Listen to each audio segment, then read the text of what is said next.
છે, રસ્તા રોકવાનું આંદોલન થઈ શકે છે, અમારી જનતા ધારે કરી શકશે કારણ કે રોકવાનું આંદોલન થઈ શકે છે।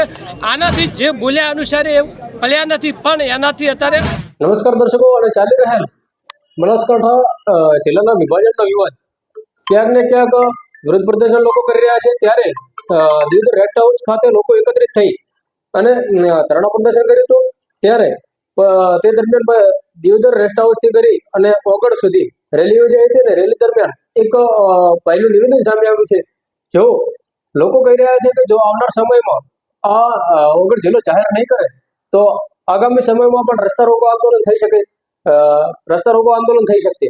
રૂપ ધારણ કરેલી છે આજની રેલી, કારણ કે દિયોદરથી રેસ્ટ હાઉસથી જે અમે રેલીનું આયોજન કર્યું એ દિયોદરની તમામ જાહેર જનતા સ્વેચ્છાએ પોતાના ખર્ચે પોતાના સાધન લઈને આવી છે, અને આજની જાહેર જનતા એ સૂચવે છે કે આવનારા સમયની અંદર જે સરકારે જે આ નિર્ણય જે લીધો એ અઘટિત નિર્ણય લીધો છે, જો સરકાર આ નિર્ણયને પાછો નહીં ખેંચે તો આવનારા સમયની અંદર આનાથી ભારે ઉગ્ર રૂપ ધારણ થઈ શકે છે। રસ્તા રોકવાનું આંદોલન થઈ શકે છે, રેલવે રોકવાનું આંદોલન થઈ શકે છે।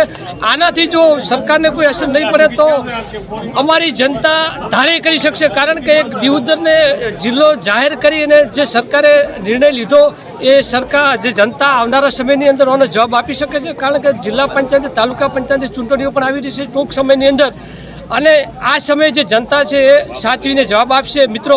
કારણ કે જે અહીંયા જે ડેરીનું ઉદ્ઘાટન હતું એશિયાની દિયોદરની અંદર ડેરી મોટી ડેરી છે, ત્યારે પીએમ મોદી સાહેબ અને શંકરભાઈએ જે પ્રજાને એક વચન આપ્યું હતું કે અમે એક દિયોદર ઓગળ જિલ્લો જાહેર કરીશું, પણ એ જે બોલ્યા અનુસાર એ ભલ્યા નથી, પણ એનાથી અત્યારે દિયોદરની જનતા, ભેરડીની જનતા, ધોનેરા તાલુકાની, ભેરડી તાલુકાની, સુઈ ગામની જનતા બહુ આક્રોશમાં છે। અને તમે આ જાણો છો કે અમારી રેલીની અંદરથી 4 થી 5 હજાર વસ્તી જોડાણી છે, અને જો આનો નિર્ણય સરકાર સરખી રીતે નહીં આપે તો અમે આવનારા સમયની અંદર ગાંધીનગર સુધી પણ ધરણા કરીશું, અને ઓનાથી ભારે ઉગ્ર રૂપ પણ ધારણ કરીશું।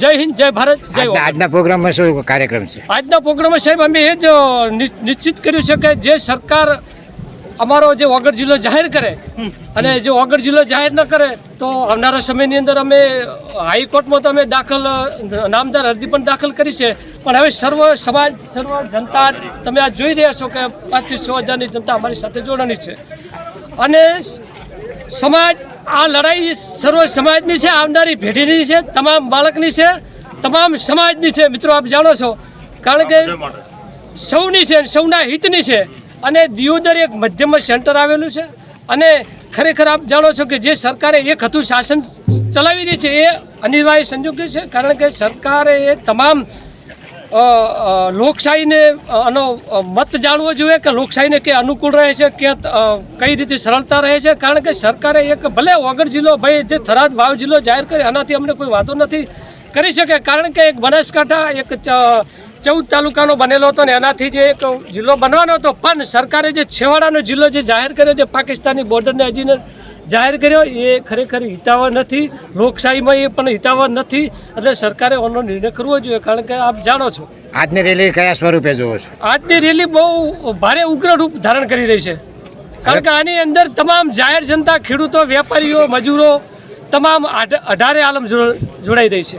આ રેલી આપ જે દિયોદરથી પ્રસ્થાન કર્યું અને આજ સુધી રેલીને કેવો આવકાર મળી રહ્યો છે?